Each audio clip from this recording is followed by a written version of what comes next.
गांधी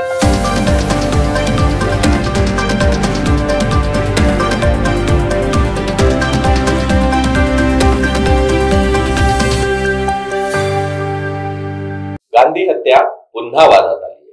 राष्ट्रपिता महात्मा गांधी यांची हत्या नथुराम गोडसे नामक इसमाने केली। हाच इतिहास आजपर्यंत आपण सगळेजण जाणत होतो, वाचत होतो। पण आता या इतिहासाला एक नवा आयाम देण्याचा प्रयत्न होतो आहे। स्वातंत्र्यवीर विनायक दामोदर सावरकर यांचे पणतू रणजित सावरकर यांनी make sure Gandhi is dead नावाचं एक पुस्तक नुकतंच प्रकाशित केलं आहे। या पुस्तकातून रणजित सावरकर यांनी दावा केलाय की ज्या गोळ्यांनी गांधीजींची हत्या झाली होती त्या गोळ्या मुळात नथुराम गोडसेंच्या बंदुकीतून सुटलेल्याच नव्हत्या। म्हणजे नथुराम गोडसेंनी ज्या बंदुकीने महात्मा गांधींची हत्या केली त्या बंदुकीतून सुटलेल्या गोळ्या वेगळ्याच होत्या आणि ज्या गोळ्यांमुळे महात्मा गांधींना जखमा झाल्या आणि नंतर त्यांचा मृत्यू झाला त्या गोळ्या दुसऱ्याच कुठल्या तरी बंदुकीतून निघाल्या होत्या, असा एक अफलातून दावा रणजित सावरकर यांनी केला आहे। Make sure Gandhi is dead नावाच्या या पुस्तकातून करण्यात आलेल्या या दाव्यानं गांधी हत्या पुन्हा चर्चेत आली आहे।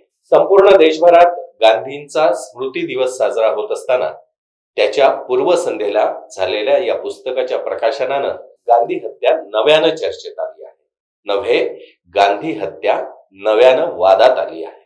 आता या चर्चेनंतर अनेक प्रश्न उपस्थित झाले आहेत। जर गोडसेंच्या बंदुकीतून सुटलेल्या गोळ्यांनी गांधीजींची हत्या झाली नव्हती तर मग गांधीजींची हत्या नेमकी कशी झाली, कोणाच्या गोळ्यातून कशी झाली? विशेषतः रणजित सावरकरांच्या या पुस्तकावर आणि त्यांनी केलेल्या दाव्यावर गांधी भक्तांनी तीव्र संताप व्यक्त केला आहे। नागपुरातल्या 3 मान्यवर गांधी भक्तांची मतं आपण त्यांच्याच शब्दात जाणून घेऊया। 2014 पासून भारतामध्ये नवीन इतिहास लिहिण्यास सुरुवात झाली असं म्हणता येईल आणि 2019 नंतर तर असं झालं की ती इतिहास लिहून नवीन नवीन पुस्तकं निर्माण करण्यात आली आणि आता 2024 तिसरी टर्म घेण्यासाठी त्यांनी 22 जानेवारीला राम मंदिरचा विषय निर्माण करून संपूर्ण भारतभर भारतीय राजघटनेने धर्मनिरपेक्ष आपलं जे आत्मा आहे असं सांगितलेलं आहे, ह्या आत्म्याला तडा देण्याचा काम महत्वाच्या पदाच्या व्यक्तीने केलेला आहे आणि संपूर्ण जग ते पाहत होता। आणि त्यावेळी सगळ्यांना असं वाटलं की आता गांधींच्या जीवनातील रामराज्य यायला सुरुवात झाली आणि गांधींचंच आता आपण काय करतोय, स्वप्न साकार करतोय रामाचं राज्य घेऊन। आणि गांधींनी जाताना म्हटलं होतं हे राम आणि हे म्हणतात जय श्रीराम। ह्यांचा राम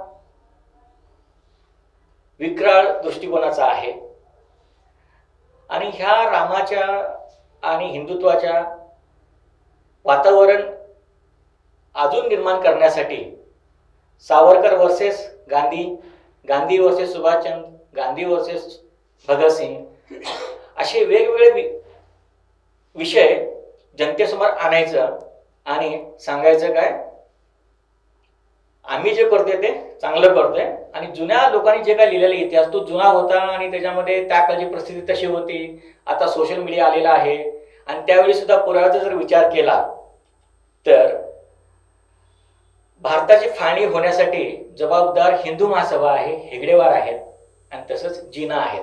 ह्या दोघांच्या मुळे भारताची हिंदुस्थानची 2 राष्ट्र झाले असे म्हणता येईल।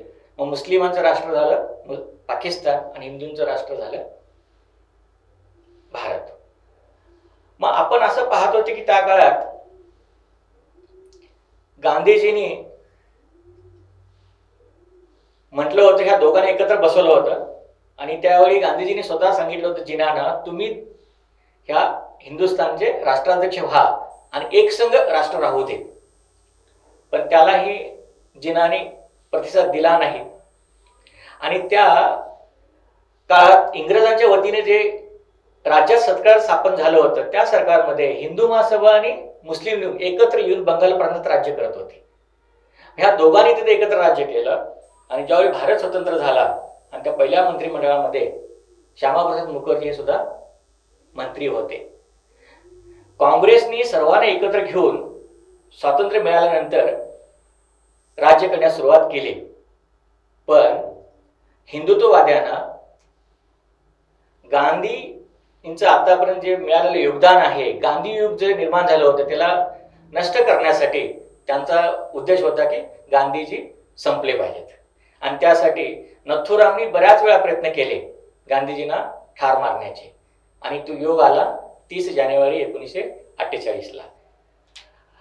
आणि ती हत्या मुस्लिमांनी केली हे दाखवण्यासाठी नथुरामाने मुस्लिम युवकाचा गणवेश धारण केला होता.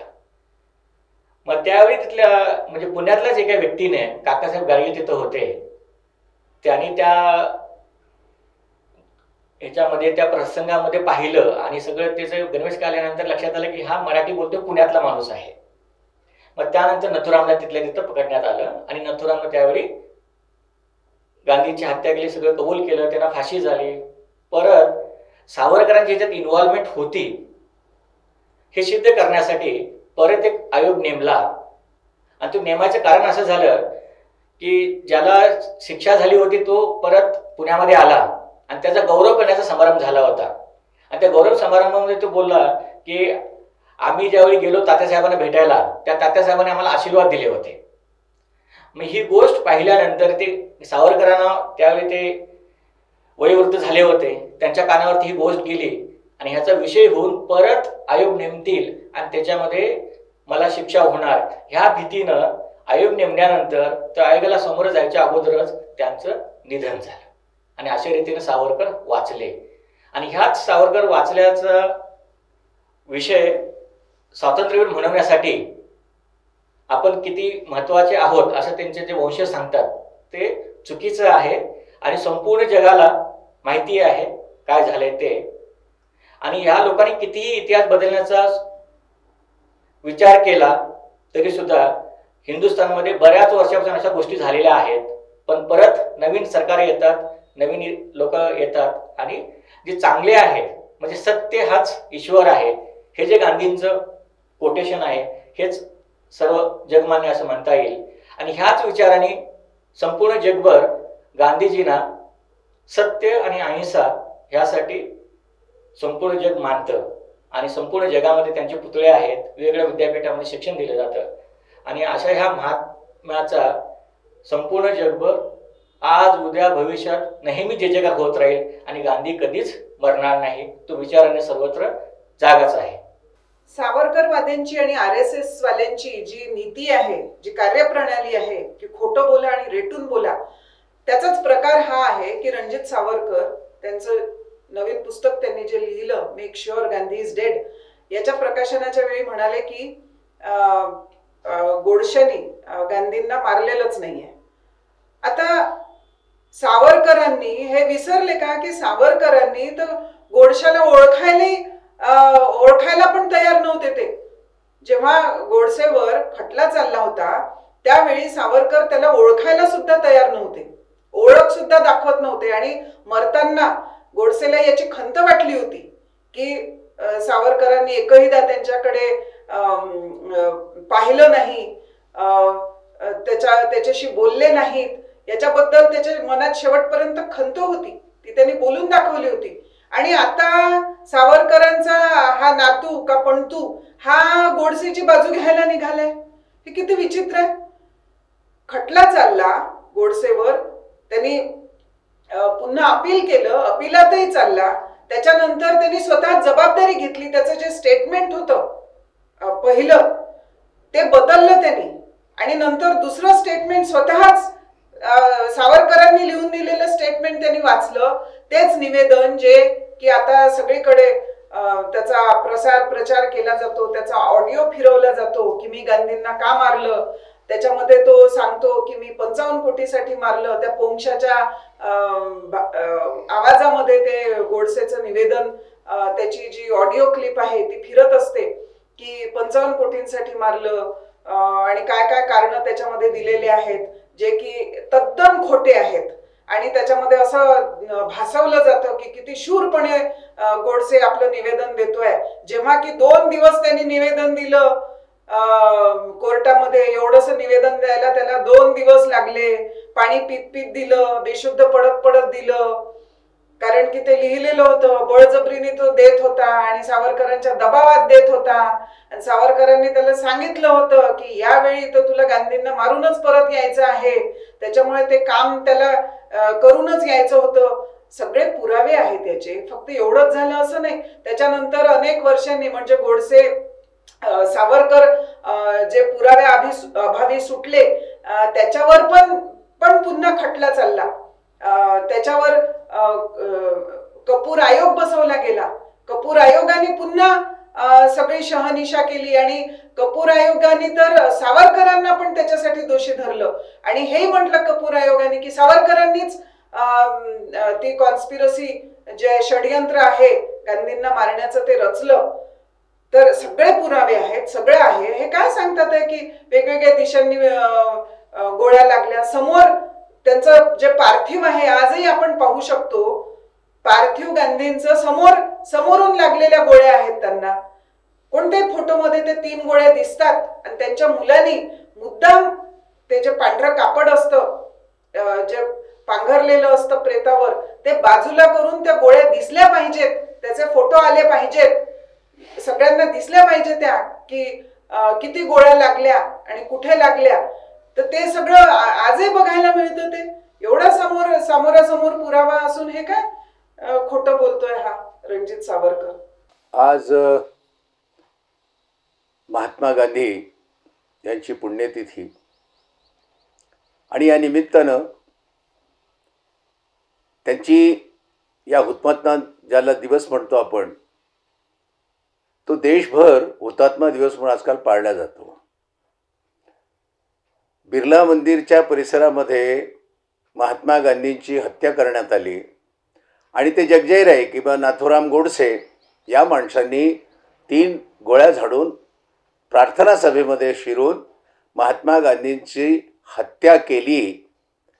आणि ही वस्तुस्थिती झाल्यानंतर त्याला अनेक पुरावे झालेत, त्याला कोर्ट केसेस झाल्यात, त्याच्यानंतर त्याला फाशीसुद्धा झाली 15 नोव्हेंबर 1949ला. आता ही वस्तुस्थिती आहे आणि त्याच्या संदर्भातला आता हा वाद जो आहे हा पुन्हा उफाळून आता इतक्या वर्षानंतर 75-76 वर्षानंतर सुद्धा एखाद्या कुठल्या तरी कमिशनचा आधार घेऊन आणि त्या अमुक माणसाने ती हत्या केलीच नाही अशा प्रकारचा पुन्हा वाद निर्माण करणं म्हणजे जुन्या जखमांच्या खपल्या काढणं अशा प्रकारचा हा वाद असलेला मला वैयक्तिक असा जाणवतो आहे. काही गरज नाही याची. आता त्यावेळेला कुठला आयोग त्या सगळ्याच दृष्टीने न्यायालयाच्या पुढे न्यायालयाने दिल्यानंतर सर्व समाजाला माहिती आहे त्याला पकडून दिल्यानंतर ह्या सगळ्या आता त्या म्हणजे त्या व्यक्तीने नाथूराम गोडसेनी ती हत्या केली नाही आणि त्याला अनेक प्रकारचे कुठले तरी आता पुरावे 75-76 वर्षानंतर देऊन आणि तो जुना वाद उकरून काढणे बरोबर नाही. महात्मा गांधी ज्याच्यासाठी जगले की मानवता हा खरा धर्म आहे, सर्व सुखी होवोत, सर्वांचं कल्याण होवोत आणि सर्वांच्या संदर्भामध्ये धर्माचा वडंबर नको, सर्व आपण आणि या संदर्भामध्ये या विचाराला सर्व धर्म समभाव या विचाराला ज्यांचा विरोध होता अशा या विचारसरणीतून निर्माण झालेला ही हत्येचा कट आणि त्याचं ज्या हत्या झाली हा वस्तुस्थिती देशाने स्वीकारली. आता त्यामध्ये कुठलं तरी एखादं जुजबी असे कारण देऊन असं झालंच नाही असं म्हणणं म्हणजे एक शहाणपणाचं लक्षण आहे की नाही हा आता विचारवंतांनी खऱ्या अर्थाने ठरवायचं आहे. महात्मा गांधी काय होते? महात्मा गांधी जगभर आज शांती, दया, करुणा, प्रेम आणि सर्व धर्म समभाव मानवता हा धर्म असलेला हा माणूस आज जगामध्ये सर्वात जास्ती पुतळे जर कोणाचे जगामध्ये देशातच नाही तर महात्मा गांधींचे पुतळे आहेत. कम्युनिस्ट सारख्या चीनमध्ये आहेत आणि ज्यांनी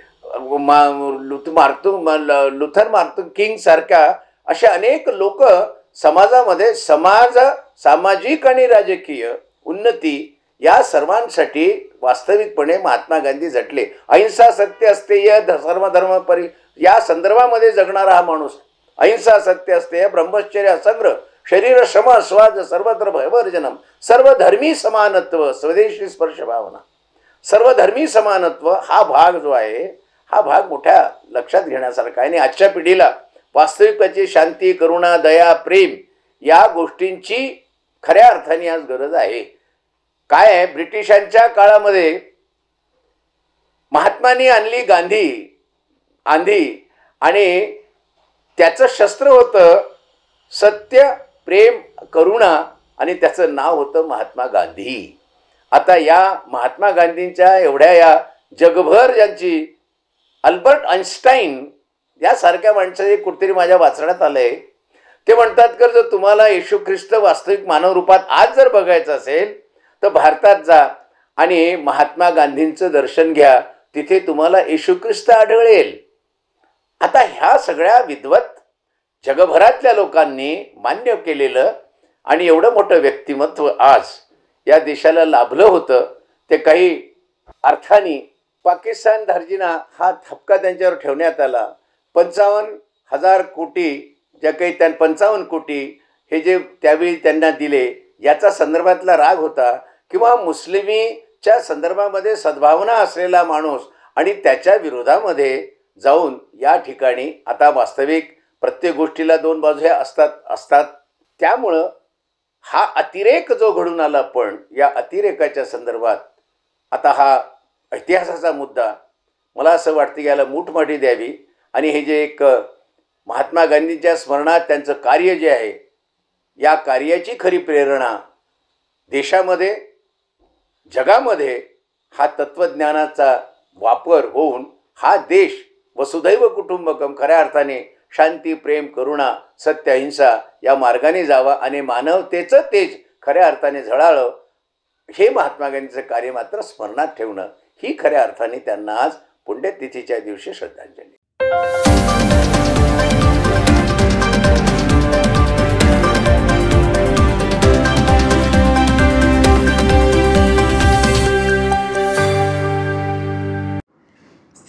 वर्षापासून आयुर्वेद सेवेत असलेली शिवशंकर आयुर्वेदिक एजन्सी अनुभवी वैद्य डॉक्टरांद्वारे जटिल किरण रोगांवर विशेषतः आयुर्वेदिक उपचार उपलब्ध आहे. सर्व नावाजलेल्या कंपन्यांची औषधं आणि सर्व प्रकारची जडीबुटी आणि रोगप्रतिकारक शक्ती वाढवण्यासाठीही अनेक प्रकारची औषधं मिळवण्याचे एकमेव विश्वसनीय स्थान. आमच्या इथे सगळ्या प्रतिष्ठित कंपन्यांचे औषधी उपलब्ध आहे. मग वाट कोणाची बघताय? आत्ताच भेट द्या शिवशंकर आयुर्वेदिक क्लिनिक. आमचा पत्ता आहे योग कॉम्प्लेक्स डॉक्टर मंगला केतकर हॉस्पिटलच्या समोर, महाजन मार्केट जवळ, टेम्पल बाजार रोड, सीताबर्डी, नागपूर. संपर्क साधा 8605 24 50 80. Landline number 0712 25 67 74 7.